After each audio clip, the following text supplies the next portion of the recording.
rebuilding a world economy, the post-war era. The Second World War broke out a mere 2 decades after the end of the First World War.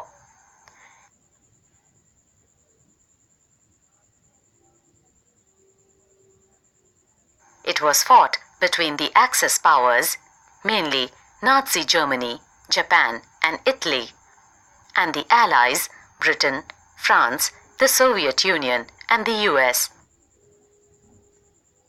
It was a war waged for 6 years on many fronts, in many places, over land, on sea, in the air.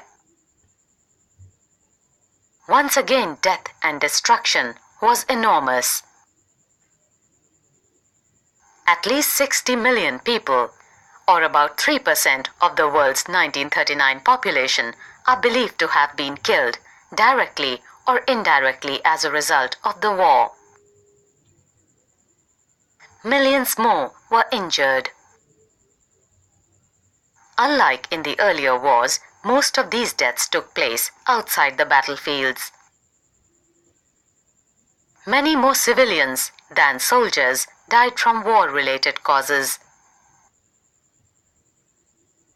Vast parts of Europe and Asia were devastated, and several cities were destroyed by aerial bombardment or relentless artillery attacks. The war caused an immense amount of economic devastation and social disruption. Reconstruction promised to be long and difficult. Two crucial influences shaped post-war reconstruction. The first was the emergence of the US as the dominant economic, political, and military power in the Western world. The second was the dominance of the Soviet Union. It had made huge sacrifices to defeat Nazi Germany and transformed itself from a backward agricultural country into a world power during the very years when the capitalist world was trapped in the Great Depression. Post-war settlement in the Bretton Woods institutions.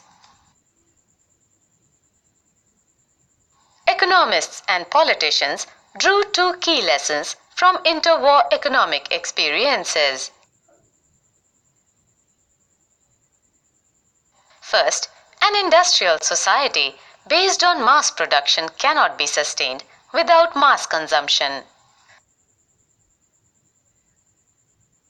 But to ensure mass consumption, there was a need for high and stable incomes. Incomes could not be stable if employment was unstable. Thus, stable incomes also required steady, full employment. But markets alone could not guarantee full employment. Therefore, governments would have to step in to minimize fluctuations of price, output, and employment.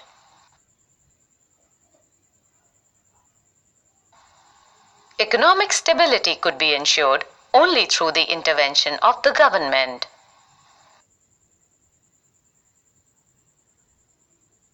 The second lesson related to a country's economic links with the outside world.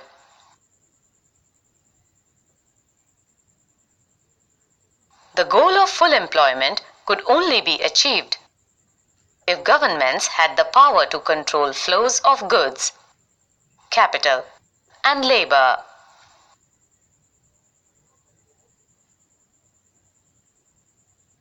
Thus, in brief, the main aim of the post-war international economic system was to preserve economic stability and full employment in the industrial world.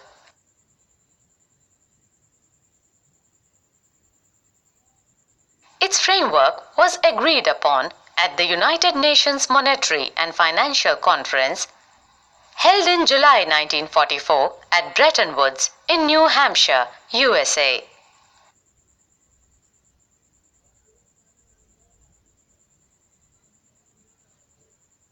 The Bretton Woods Conference established the International Monetary Fund or IMF to deal with external surpluses and deficits of its member nations.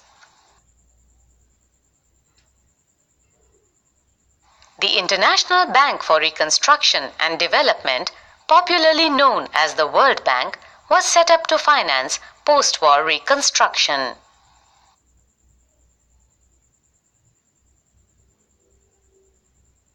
The IMF and the World Bank are referred to as the Bretton Woods institutions, or sometimes the Bretton Woods twins.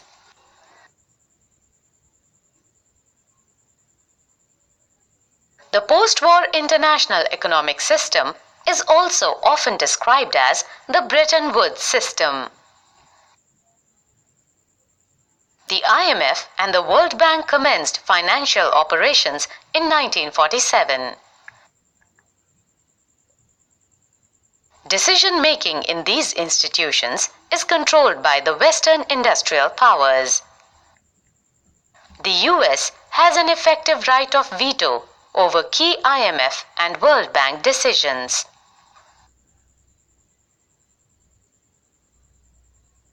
The international monetary system is the system linking national currencies and monetary system. The Bretton Woods system was based on fixed exchange rates. In this system, national currencies, for example the Indian rupee, was pegged to the dollar at a fixed exchange rate. The dollar itself was anchored to gold at a fixed price of $35 per ounce of gold.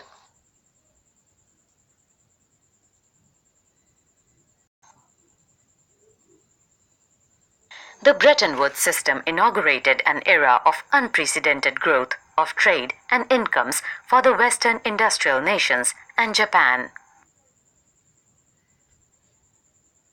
World trade grew annually at over 8% between 1950 and 1970, and incomes at nearly 5%. The growth was also mostly stable, without large fluctuations. For much of this period, the unemployment rate, for example, averaged less than 5% in most industrial countries. These decades also saw the worldwide spread of technology and enterprise.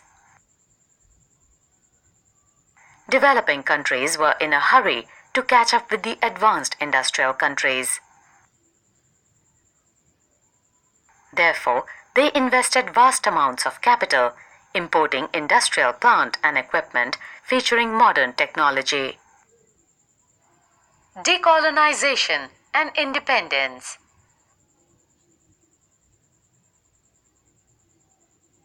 When the Second World War ended, large parts of the world were still under European colonial rule.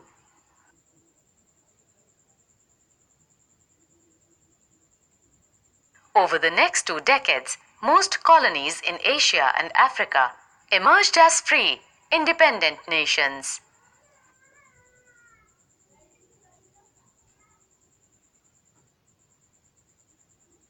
They were, however, overburdened by poverty and a lack of resources, and their economies and societies were handicapped by long periods of colonial rule.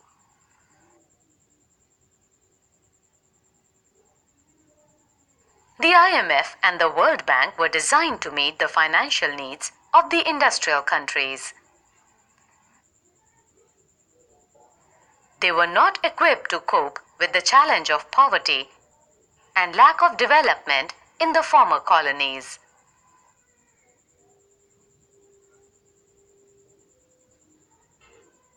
But as Europe and Japan rapidly rebuilt their economies, they grew less dependent on the IMF and the World Bank.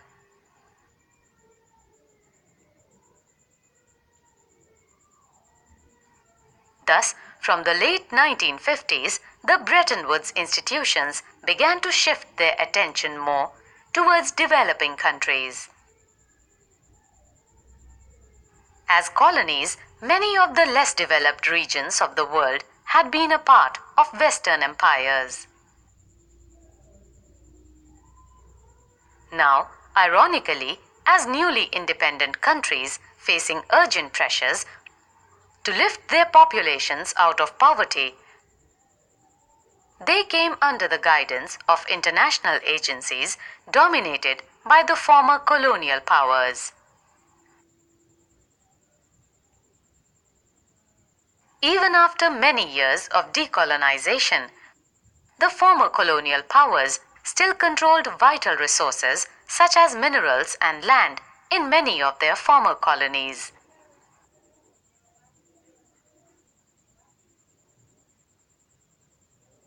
Large corporations of other powerful countries, for example, the US, also often managed to secure rights to exploit developing countries' natural resources very cheaply.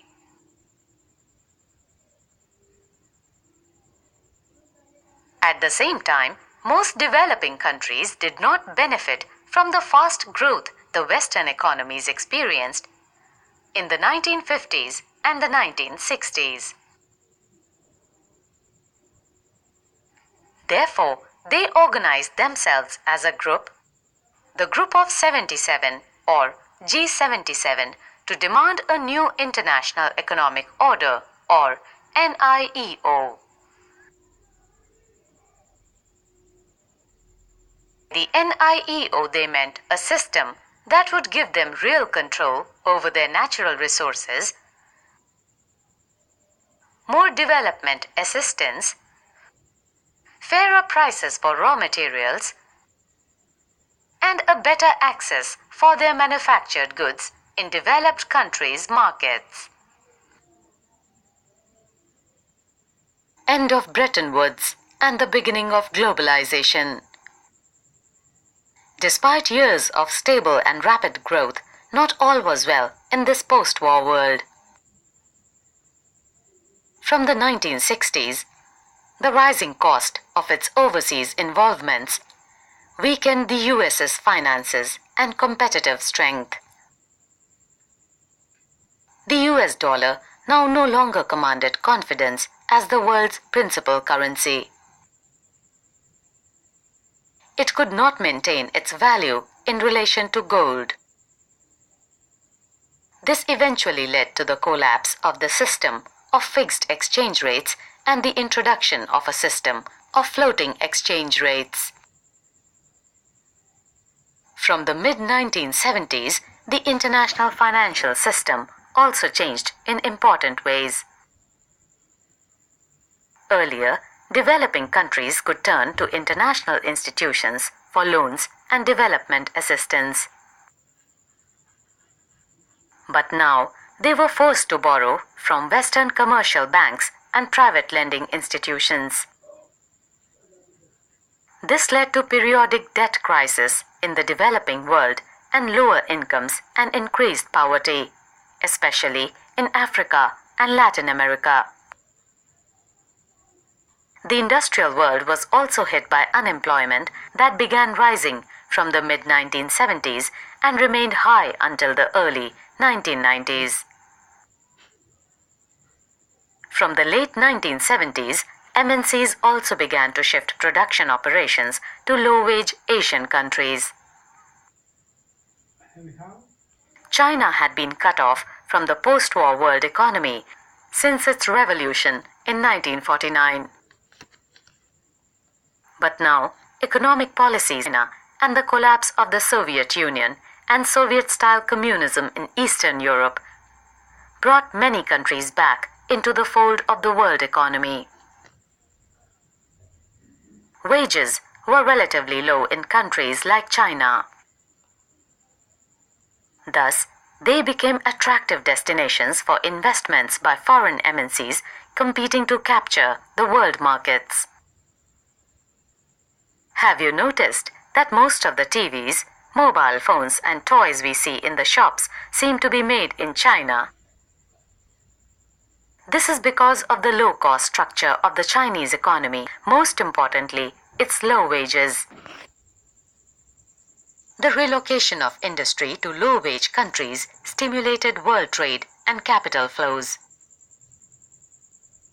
In the last 2 decades, the world's economic geography has been transformed as countries such as India, China, and Brazil have undergone rapid economic transformation.